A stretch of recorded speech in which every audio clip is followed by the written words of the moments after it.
admettons le Christ qui dit qu'il faut partager son manteau à celui qui n'a pas. Je ne dois pas aller chercher un habit qui ne me fera pas de mal quand je le donnerai. Ça sera un désencombrant, ça sera un bon débarras, comme on dit, parce que ça ne me tient pas à cœur.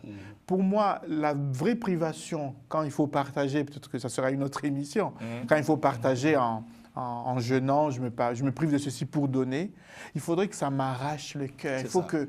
Déjà, le fait de ne pas manger, vous voyez comment on souffre, comment le corps lutte pour avoir sa nourriture. Alors, si je dois donner ma veste, ma vraie veste, c'est ça qu'il faut partager. Il ne faut pas donner la veste que je ne porte plus, même si je l'ai donnée, elle ne me fera pas de mal.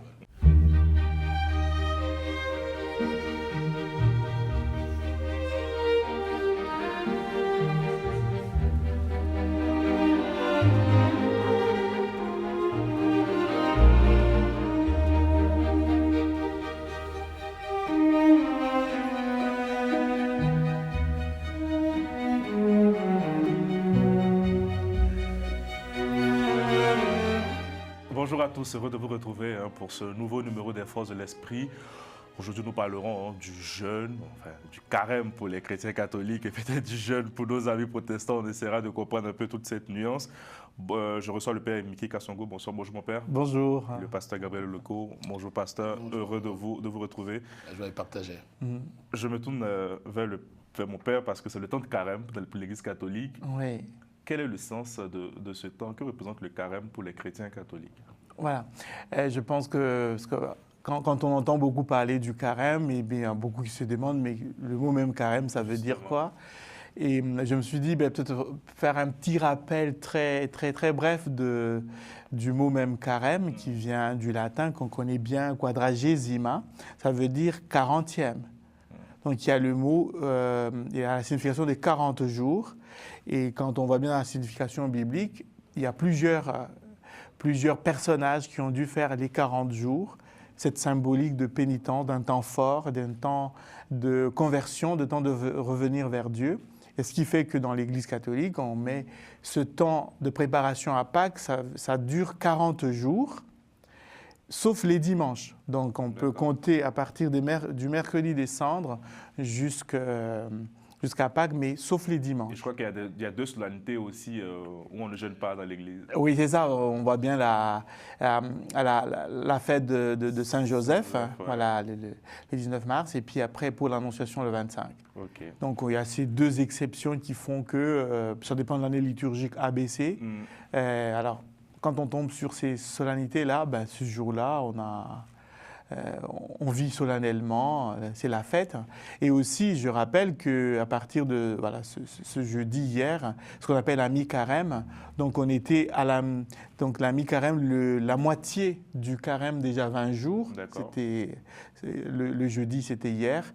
Et dans la tradition de l'Église, on interrompait le jeûne pour justement prendre un peu plus de nourriture, pour se dire la fête de la moitié, mais tout en continuant encore les 20 jours qui restent. C'est quoi, c'est un mardi gras rattrapé ou... Non, pas forcément. Non, c'est pas ça. C'est une interruption du jeûne, mais pour montrer que quand même on a fait l'effort de 20 jours.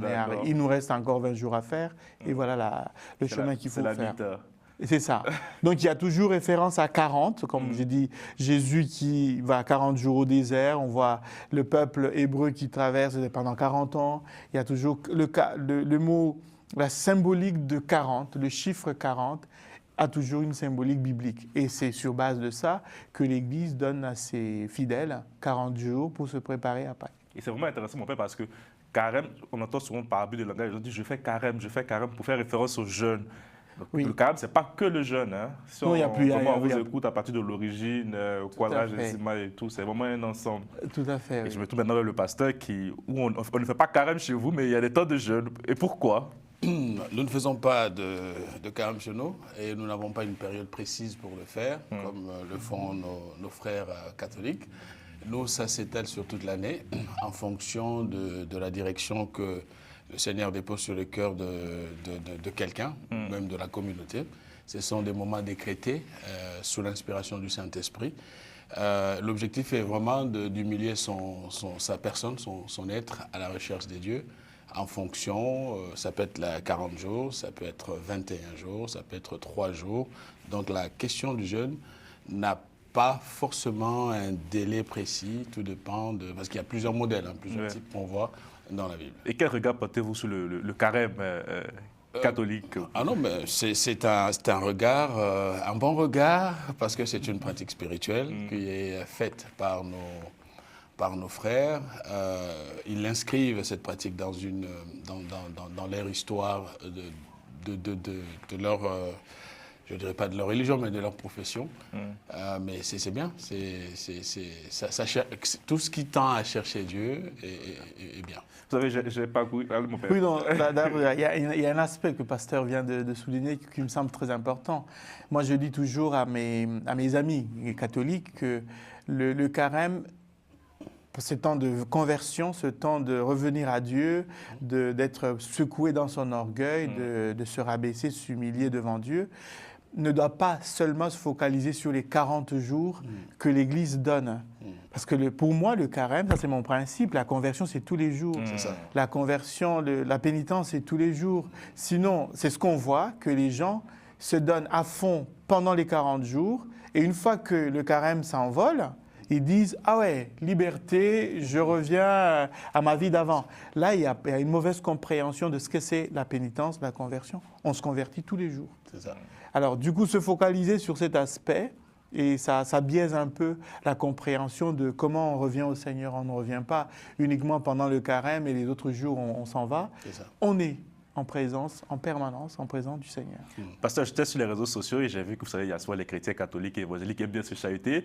Et j'ai vu un post, c'était disait, mais les évangéliques, les protestants ne font pas carême, mais ils célèbrent Pâques le même jour que les chrétiens catholiques. Comment vous expliquez ça? Ouais, parce que c'est sur le calendrier liturgique que... Oui, c'est le même calendrier qui est convenu, tombant quasiment à la même époque, à la même date. Ça dépend des mois. Là, mais c'est à partir du début du carême qu'on fixe Pâques. C'est bien ça, mon père? On peut dire, c'est-à-dire comme peut-être le pasteur ne va pas le souligner, mais ça varie entre année A, année B, année C. Ouais. Ça varie, il y a des mois où Pâques tombe au mois de mars. Et on commence le carême dès le mois de février.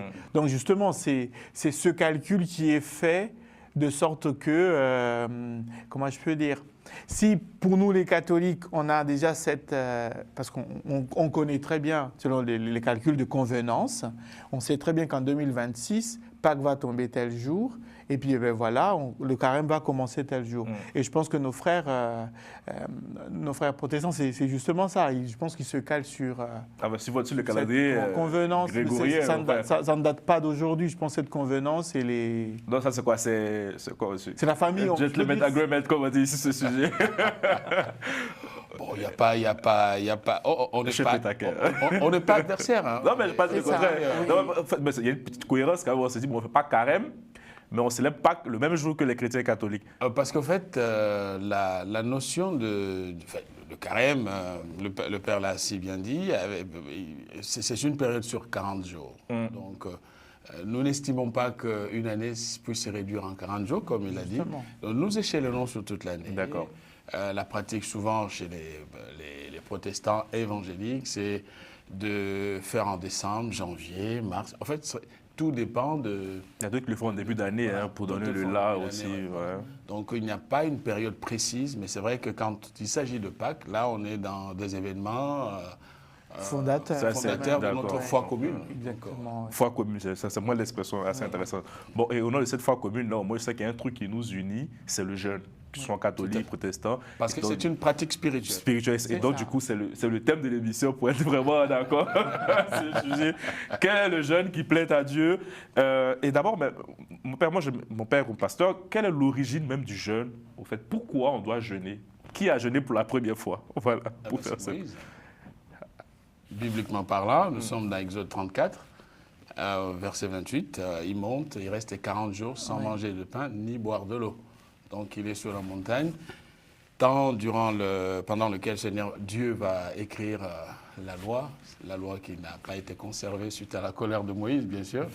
Mais voilà là la première occurrence de quelqu'un qui jeûne dans une démarche de piété pour rencontrer Dieu. Oui.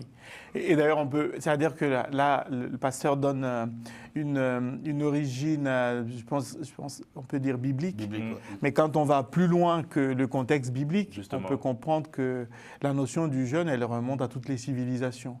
C'est-à-dire qu'on voit bien dans civilisations très anciennes, que ce soit égyptienne, sumérienne, acadienne, indienne, chinoise, on voit bien qu'il y a toujours la notion du jeûne qui marque soit ceux qui sont polythéistes ou ceux qui croient en différentes divinités, qui disent c'est un moment de privation en vue d'entrer en contact avec le transcendant, la nature. On généralise un peu, il y a toujours une façon de se priver en vue de la rencontre.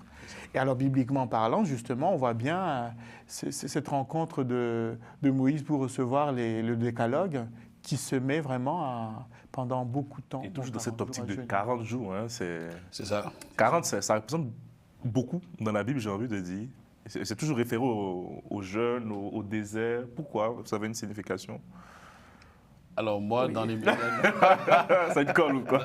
Dans les médias, non, mais je vois qu'en fait, la symbolique de la quarantaine, fait 40 jours, apparaît souvent. Jésus jeûne aussi 40 jours. Oui, justement. Dans le désert. Israël a fait 40 ans dans le désert.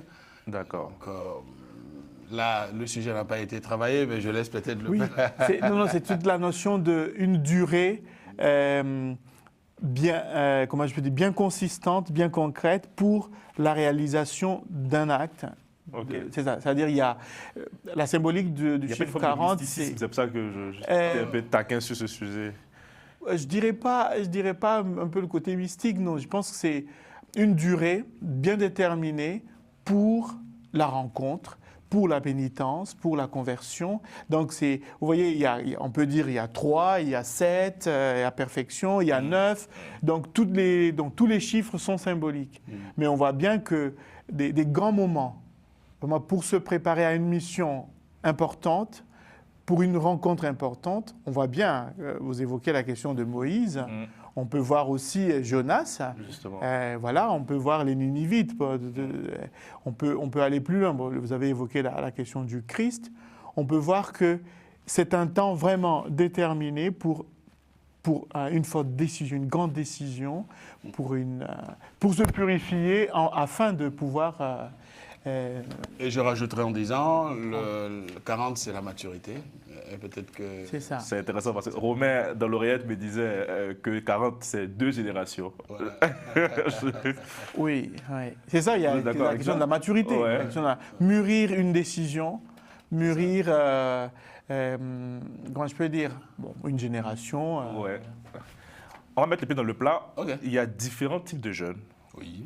Est-ce que vous pouvez revenir un peu dans les détails des jeûnes que vous connaissez et que vous recommandez à nos téléspectateurs? Alors, il y a différents types de jeûnes, oui. Il y a le jeûne, je parle de la pratique protestante. Oui. Il y a le jeûne à sec, au jeûne total. On a par exemple là le cas de Moïse qui ne mange pas et ne boit pas et il tient 40 jours. Ce que je ne recommande pas moi, à moins qu'il y ait une... Pourquoi, pasteur? Je ne veux pas prendre des responsabilités devant la justice. Il y a des gènes partiels où vous avez quelqu'un qui mélange des moments de privation et des moments de nourriture ou de boisson. Donc, la question du jeûne n'est pas une question que nous imposons. Nous laissons à la liberté de chacun en fonction de sa santé et de comment il se sent capable de porter le jeûne. Et puis, de là, on l'a déjà évoqué. Liberté, je retiens ce mot. C'est vraiment très important. C'est très important parce que souvent, chez les protestants et souvent charismatiques évangéliques, où il n'y a pas une forte culture théologique, les gens ont tendance dans certains milieux, pas tous, les gens ont tendance souvent à dicter ce que les paroissiens doivent faire. Nous ne voulons pas arriver aux mauvaises nouvelles que nous entendons ici et là. Par exemple, récemment au Kenya, il y avait ce pasteur qui a décimé beaucoup de gens. Il les forçait à jeûner pour qu'ils aillent au ciel.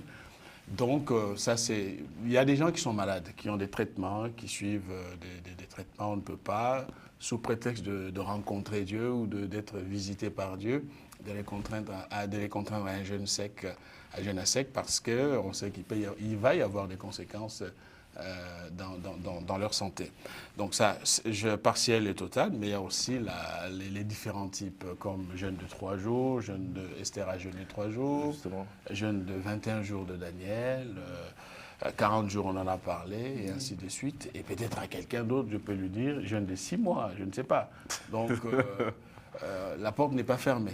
Donc je crois qu'il faut vraiment laisser... Vous avez évoqué des noms intéressants, jeûne d'Esther, jeûne de Daniel. Il y a aussi des gains spirituels derrière tous ces jeûnes. Souvent on entend, ouais, il faut que tu fasses un jeûne d'Esther pour ton problème. C'est dans quel contexte précisément on doit mettre en pratique ce type de jeûne-là? Je pense peut-être avant de répondre à la question, je voulais revenir sur la typologie des jeunes. C'est vrai que le cas que pasteur vous venez de développer, c'est ce jeûne alimentaire. Ouais. On voit bien, c'est sûr que moi non plus, je ne peux pas recommander à quelqu'un de faire le jeûne absolu de Moïse, 40 jours, en disant, tiens, justement pour la question de ton combat spirituel, il faut que tu jeûnes 40 jours. Non, je ne peux même pas oser dire ça à quelqu'un. Ou bien, moi je vois bien le jeûne de Daniel avec ses confrères qui sont emprisonnés, qui refusent de manger la nourriture du roi et qui préfèrent manger de légumes et de l'eau, mais partiellement. Donc de dire, le soir, on va rompre le jeûne en prenant de légumes et de l'eau. Je peux recommander ça, peut-être. Mais je ne mettrai pas directement le lien avec un combat spirituel. Voilà le jeûne qu'il faut. Non, je suis dans l'optique de ce que pasteur venait de dire.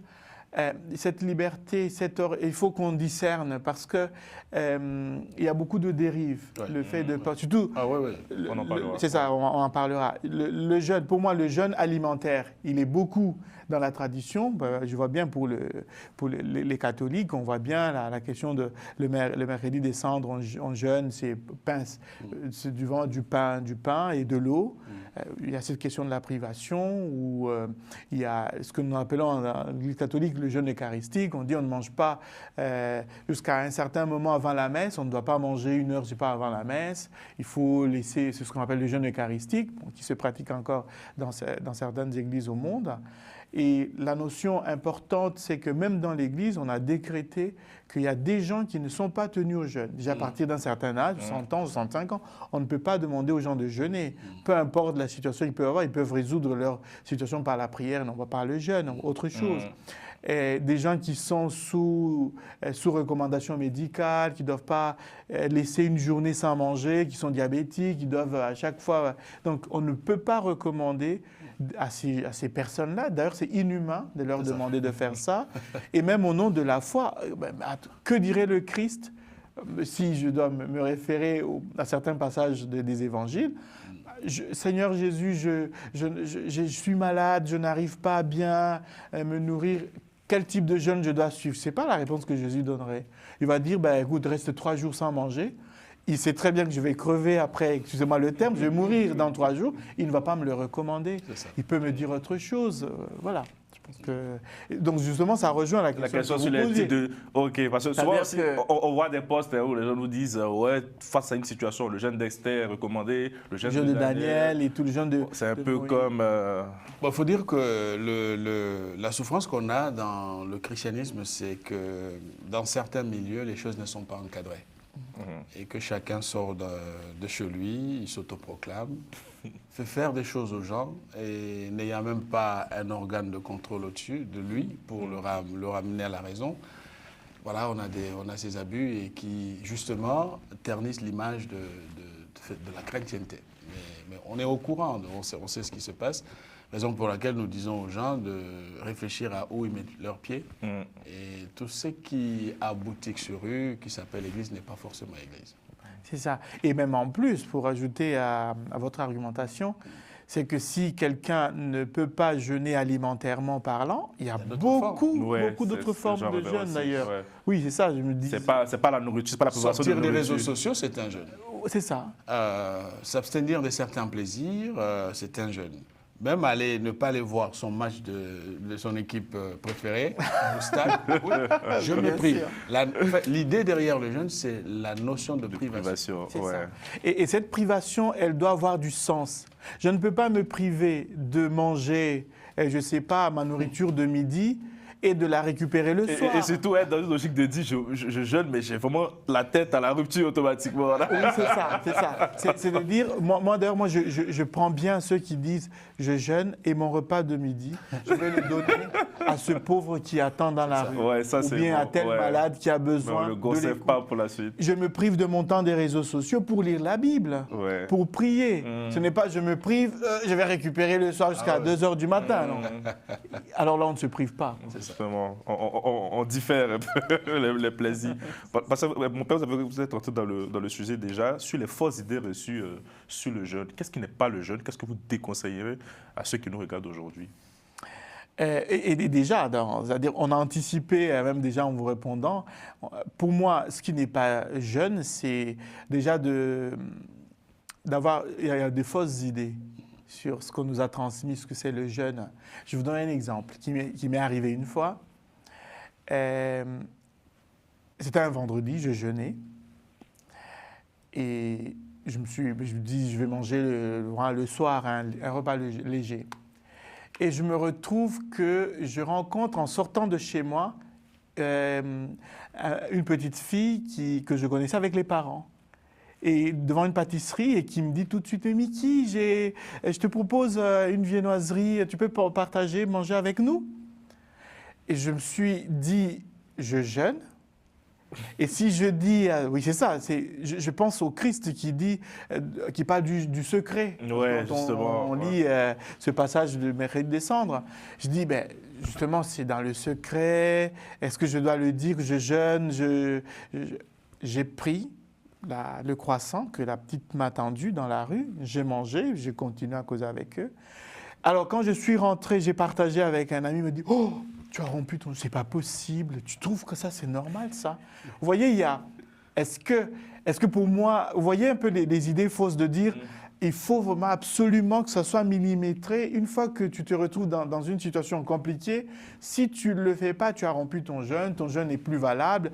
La validité du jeûne, jusqu'où il va, je pense que peut-être que le pasteur pourra donner d'autres exemples.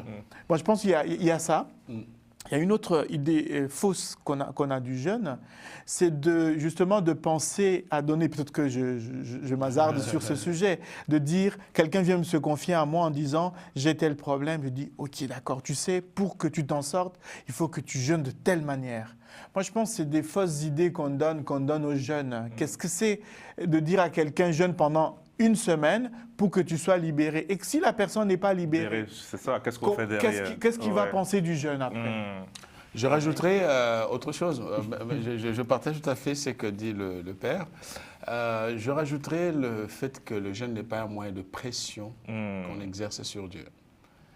Ça, c'est très important. Dieu demeure souverain. On l'a dit que jeûner, c'est vraiment s'humilier, accompagner. Au fait, le jeûne accompagne la prière. Et cela m'amène... Pas l'inverse. Cela m'amène à dire que Dieu n'exauce pas le jeûne. Dieu exauce la prière. Donc c'est très important. C'est que Dieu exauce, c'est la prière. Donc la prière qui est faite avec foi. Donc faut pas... Ce n'est pas démontrer que si je sors d'un jeûne, je serai exaucé. Pas du tout. Mais il y a des jeunes qui sont... Enfin, il y a d'autres qui disent dans les témoignages, j'ai jeûné, Dieu a débloqué ma situation. Dieu a exaucé la prière. Ah d'accord, c'est pas une bonne... Il faut ramener les gens à l'orthodoxie. Dieu exauce la prière et pas le jeûne. Le jeûne mobilise mon corps à la prière. Et c'est la prière qui s'adresse à Dieu.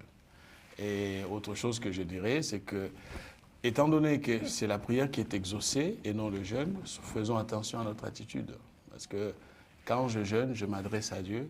Et donc l'attitude d'hypocrisie, de montrer... C'est vrai qu'on affiche 40 jours de jeûne, de prière, 21 jours de miracle, c'est ça. Je pense qu'on est plus dans l'élément plébiscitaire que dans la réalité théologique. Donc ça aussi, il va falloir que les attitudes changent. Et qu'on aborde les choses avec simplicité, avec beaucoup d'humilité, plutôt que de construire un discours qui favorise plus le branding, l'image d'une église, plutôt que la réalité de la foi. Est-ce que dans votre ministère, pasteur, vous avez rencontré une dérive sur la pratique du jeûne? Oui, beaucoup de dérives. Alors, pas dans... Moi, je suis dans une fédération, nous sommes encadrés quand même. S'il y a des rapages, on nous rappelle à l'ordre. C'est ça qui est un avantage. Nous ne sommes pas des électrons libres. C'est ça. Le malheur aujourd'hui, c'est que chacun crée son ministère et donc il est insaisissable, il n'écoute personne. Les dérives, on les a vécues, pas immédiatement dans mon ministère, mais dans les églises des voisins et des amis et certains. C'est que l'excès du jeûne a plongé certaines personnes J'ai un ami, alors un témoignage concret, j'ai un ami avec qui on était au lycée, on a fait le bac ensemble, sa sœur était atteinte du sida. Alors, nous sommes à Kinshasa, sa sœur va prier dans une église je ne peux pas aller plus loin. Dans une église qui était à fond dans tout ce qui est spiritualité, combat, machin et tout. Et là-bas, on leur a dit qu'il fallait jeûner pour être exaucé.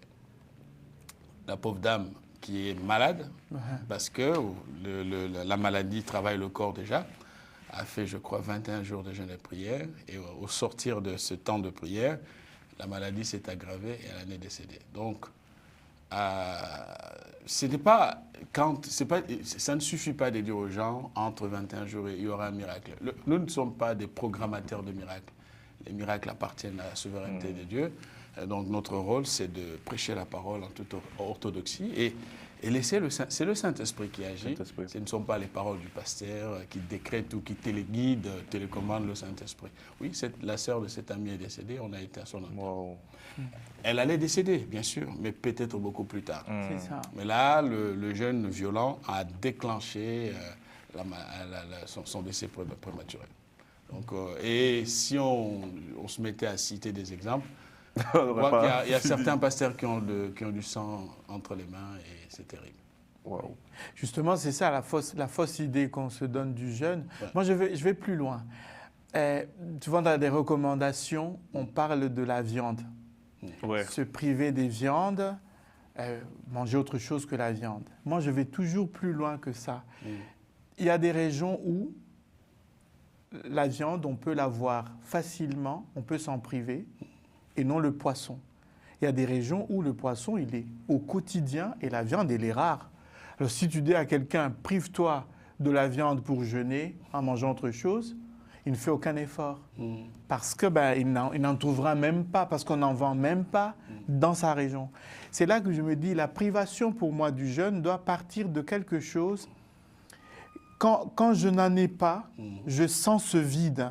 Ouais. Vous voyez, même au niveau de, admettons, le Christ qui dit qu'il faut partager son manteau à celui qui n'a pas. Je ne dois pas aller chercher un habit qui ne me fera pas de mal quand je le donnerai. Ça sera un désencombrant, ça sera un bon débarras, comme on dit, parce que ça ne me tient pas à cœur. Pour moi, la vraie privation, quand il faut partager, peut-être que ça sera une autre émission, quand il faut partager en jeûnant, je me prive de ceci pour donner, il faudrait que ça m'arrache le cœur. Il faut que, déjà, le fait de ne pas manger, vous voyez comment on souffre, comment le corps lutte pour avoir sa nourriture. Alors, si je dois donner ma vraie veste, c'est ça qu'il faut partager. Il ne faut pas donner la veste que je ne porte plus, même si je la donnée, elle ne me fera pas de mal. Merci beaucoup, mon père. Merci, pasteur. Merci à Romain Clicquot de Mec à la réalisation. Portez-vous bien et bon dimanche.